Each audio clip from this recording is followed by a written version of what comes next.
MLA Singga Nagaland Chief Minister Loinana Home Minister Amit Shah Tonganna Chief Minister Y.KHEMCHAND YAODANA UNAKHIBAGI MARAM KARINO HAINA CLP leader K.MEGHACHANDRA WAHANG HANGLAKLI Babupurada Leiba Mahaki official residence da Pangthokiba Paugi Mifam Amada Mahagna Makhatana Hai Maruiba Mifam Amada Chief Minister Laina Mahapu Yawandana Nagaland Chief Minister Deputy Chief Minister Loinana Manipur Deputy Chief Minister Losi Dikho Amadi NPF ki MLA Singga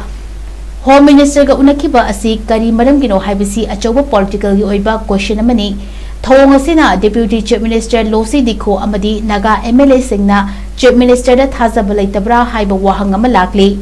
Hauzik oriba fibam masida haukiba tangkun mangada famkiba mifam adugumna atopa furup singi nasu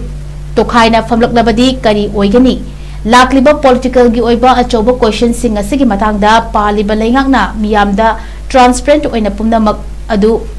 wakhal tahanbiu haina mahangna appeal tawrakli Honorable Home Minister Amit Shah UNAKHIBA Manipur ki Deputy Chief Minister amasung NPF ki President and Honorable MLA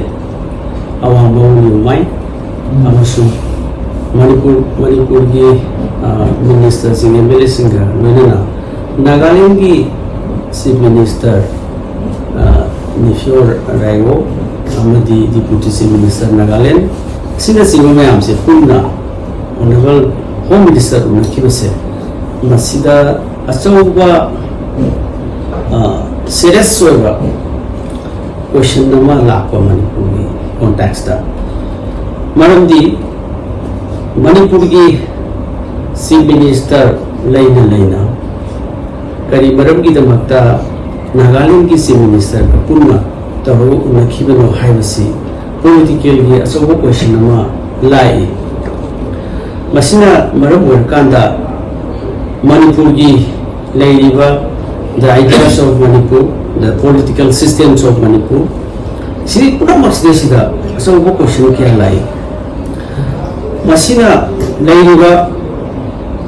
question di Manipur ki Chief Minister si, Deputy Chief Minister, Honorable MLA, awang Mai, Deputy Chief Minister Losi Dikho Manipur ki Chief Minister that has a birthday bidabra. Number one. Asigumba high level meeting mada Manipur ki Chief Minister Yahontana unari basikai kino. And on the other side, Manipur ki Chief Minister na ayaba pibiri maram kai kino. Maram di masigi government na se double engine government ni center da su BJP ki lengak lai. State da su BJP ki lengak lai.